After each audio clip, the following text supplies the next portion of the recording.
नाज़रीन कराम, अमेरिका ने वेनेजुएला में एक बहुत बड़ा ऑपरेशन किया। वेनेजुएला की पूरी मिलिट्री माइट को तबाह किया, घुसकर वेनेजुएला के सदर को गिरफ्तार कर लिया और अब तो वेनेजुएला का कंट्रोल जो है वो संभालने का भी ऐलान कर दिया है। अब तेहरान में वेनेजुएला तर्ज का ऑपरेशन, यानी इसका मतलब क्या है? इसका मतलब यह है कि ईरान पर हमला और ईरान के टॉप लीडरशिप की गिरफ्तारी। वेनेजुएला तर्ज का ऑपरेशन तो यही होता है। इस्राएली मीडिया इस वक्त क्या खबरें दे रहे हैं, इस हवाले से मेरे पास कुछ एक्सक्लूसिव डिटेल्स हैं जो आपके सामने मैं रखता हूं और आपको अंदाजा होगा कि इस वक्त एक बहुत बड़ा मंसूबा जो है उस पर काम शुरू हो चुका है और इंटरनेशनली इस वक्त बहुत कुछ जो है वो चल रहा है। नाज़रीन कराम, आपको मालूम है कि वेनेजुएला पर जो अमेरिका ने हमला किया है, चीन वेनेजुएला का इत्तेहादी, रशिया वेनेजुएला का इत्तेहादी, कुछ नहीं किया उन्होंने। अमेरिका घुसा, वेनेजुएला के एयर बेसिस को, एयर हेडक्वार्टर्स को, मिलिट्री हेडक्वार्टर को तबाह कर दिया। हेलीकॉप्टर्स गए, अमेरिका की डेल्टा फोर्स उतरी, निकोलस मादुरो जो कि वेनेजुएला का सदर है उसे गिरफ्तार किया, उठाकर अमेरिका ले आए बीवी समेत और वहां पर ट्रायल चलाने का भी ऐलान कर दिया है।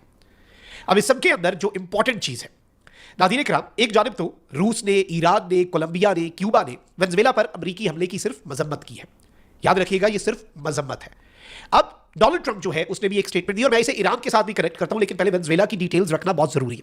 बल्कि उससे भी पहले वही दरखास्त जो पहले भी करता हूं कि इस वीडियो को लाइक करें, हमारे चैनल को भारत और अफगानिस्तान के अकाउंट्स रिपोर्ट करते हैं, एक के बजाय ज्यादा से ज्यादा कमेंट्स करें ताकि जो रिपोर्टिंग है उसके असर को जाहिर किया जा सके।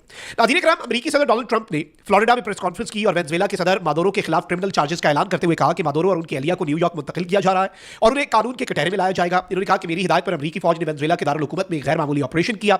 अमेरिकी फौज की फजाई, जमीनी और समुद्री ताकत का शानदार मुजाहिरा दिखाया गया। यह अमेरिकी फौजी ताकत का एक गैर मामूली और शानदार मुजाहिरा था। खैर, ये तो मानना पड़ेगा कि अमेरिका ने ये वाजे कर दिया है कि दुनिया में अभी सिर्फ एक ही बदमाश है और वो अमेरिका है जो खुल के कार्रवाई कर सकता है। देखिए, चाइना ताइवान के हवाले से रिलक्टेंट है, रशिया यूक्रेन के हवाले से रिलक्टेंट है, अमेरिका ने जो करना था अमेरिका कर गुजरा। अब इस सबके अंदर इंपॉर्टेंट चीज यह है कि ट्रंप ने कहा कि मादुरो और उनकी अहलिया को अमेरिकी फोर्सेस ने उनकी बेडरूम से पकड़ा। जब उन्हें गिरफ्तार किया गया तो इस शहर के अंदर इनके दारुल हुकूमत में मुकम्मल अंधेरा था, बिजली बंद थी। और इस सबके अंदर डोनाल्ड ट्रंप ने कहा, अब ये समझिएगा कि सुलेमानी यानी कासिम सुलेमानी और अल बगदादी जो है उन्हें भी हमने इसी तरह निशाना बनाया था। ईरान की जौहरी तंसीबात को भी इसी तरह के हमले में तबाह कर दिया था। हमने तमाम अहदाफ को बिल्कुल दुरुस्त निशाना बनाया। दुनिया में कोई और मुल्क ऐसा कारनामा अंजाम नहीं दे सकता। फिर ट्रंप ने कहा कि वेनेजुएला को इख्तियार की मुंतकिली तक हम चलाएंगे, हमारी तेल की कंपनियां वेनेजुएला जाएंगी। ये कोई छोटी खबर नहीं है, ये कोई छोटी बात नहीं है जो अमेरिकी सदर ने कर दी है। अब आते हैं असल चीज पर। ईरान के अंदर हो रहे हैं जी प्रोटेस्ट, हर मुल्क में हो जाते हैं और वो प्रोटेस्ट जो है वो महंगाई के खिलाफ और करेंसी के हवाले से। मैंने आपको पहले बताया कि वेस्टर्न मीडिया के फिगर्स बहुत ज्यादा है, ईरान के मीडिया की उस पर और रिपोर्टिंग है। हमने कोशिश ये की आपको इस हवाले से जो हमने व्लॉग बनाया ईरान के अंदर प्रोटेस्ट है उसमें भी हम न्यूट्रल कोई एनालिसिस करके आपको बता सके। ट्रंप ने अपना वजन जो है वो उठा के प्रोटेस्टर्स के पलड़े में डाला। एक जानिब तो इसराइल के बहुत से अकाउंट्स ने ये पोस्ट किया कि भाई ईरान के लोगों एहतजाज करते रहो, ईरान के लोगों एहतजाज करते रहो, हमारे लोग आपके दरमियान मौजूद हैं। ये बहुत बड़ी खबर थी। ईरान के अंदर पिछली ईरान इसराइल जंग के दौरान भी रिजीम चेंज तक की बातें की गई। अब अमेरिका ने ईरान को दे दी धमकी कि भाई आप अपने मुल्क के अंदर कोई ऐसी कार्रवाई करेंगे या प्रोटेस्टर्स के साथ आप फोर्स का इस्तेमाल करेंगे तो अमेरिका ईरान के लोगों को बचाने के लिए मैदान में उतरेगा। अब वेनेजुएला वाले इशू को इस तरह से भी देखा जा रहा है और कुछ आलमी तजियाकार कह रहे हैं कि वो कभी कभी कहते हैं ना कि कहना तीनों ते सुनाना दोनों, करना किसी एक के साथ और दिखाना किसी और को। ट्रंप ऑलरेडी ईरान को धमकी दे चुका है तो इसे उसके साथ भी कनेक्ट किया जा रहा था। ईरान के सुप्रीम लीडर जो है उन्होंने ट्रंप की धमकी का दिया जवाब और इसके बाद मैं बताता हूं इसराइली मीडिया क्या रिपोर्ट कर रहा है। अब नाज़रीन इकराम, ईरान के सुप्रीम लीडर जो है उन्होंने अमेरिकी सदर ट्रंप की धमकियों पर सख्त रद्द-ए-अमल का इजहार किया है। अपने एक बयान में आयतुल्लाह खामनाई ने कहा कि ईरान दुश्मन के सामने नहीं झुकेगा, हरगिज पीछे नहीं हटेंगे। उन्होंने कहा कि दुश्मन को घुटने टेकने पर मजबूर कर देंगे। उन्होंने कहा कि जब दुकानदार और ताजिर मुल्क की मालियाती सूरत हाल, करेंसी के कदर में कमी, मुल्क की करेंसी और गैर मुल्की करेंसी की कीमतों में उतार चढ़ाव को देखता है कि जिसकी वजह से कारोबारी माहौल गैर मुस्तहकम होता है तो वो कहता है कि मैं कारोबार नहीं कर सकता। वो ठीक कहता है। आयतुल्लाह खामनाई ने मजीद कहा कि मुल्क के हुक्काम इसको कबूल करते हैं और मैं जानता हूं कि सदर और दीगर आला हुक्काम इस मसले को हल करने की कोशिश कर रहे हैं। ये एक मुश्किल काम है और इसमें दुश्मन भी मुलविस है। गैर मुल्की करेंसी की कीमत में शदीद उतार चढ़ाव और अदम इस्तेहकाम फितरी नहीं बल्कि इसमें दुश्मन मुलविस है और यकीनन उसे रोकना चाहिए। ईरानी सुप्रीम लीडर ने कहा कि एहतजाज करना मुनासिब है लेकिन एहतजाज और शरपसंदी में फर्क होता है। मुजाहिरीन से बात कर रहे हैं और हुक्काम को मुजाहिरीन से बात करना भी चाहिए, लेकिन शरपसंदों से बात करने का कोई फायदा नहीं, उन्हें घर का रास्ता दिखाना जरूरी है। इसके अलावा ईरानी वजीर खारजा अब्बास इराक्ची ने कहा कि सदर ट्रंप को इल्म होना चाहिए कि अवामी मुलाक पर मुजरिमाना हमलों को बर्दाश्त नहीं किया जा सकता।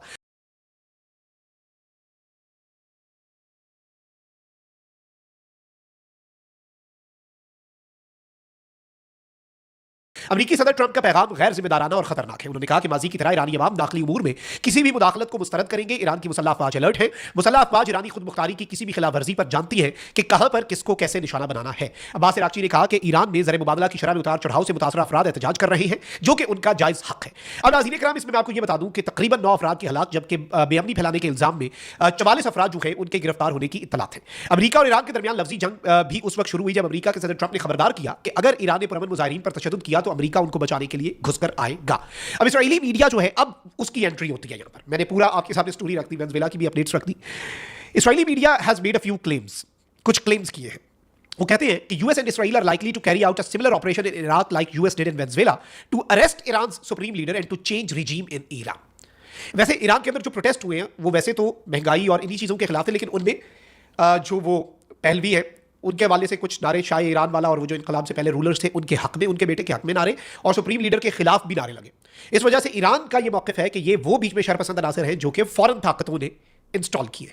ठीक हो गया, ये ईरान का आ गया मौक़िफ़। अमेरिका कहता है कि भाई वहाँ के लोग जायज़ हक कर रहे हैं और ये यूज़ ऑफ फोर्स कर रहे हैं और हम आकर रुकेंगे।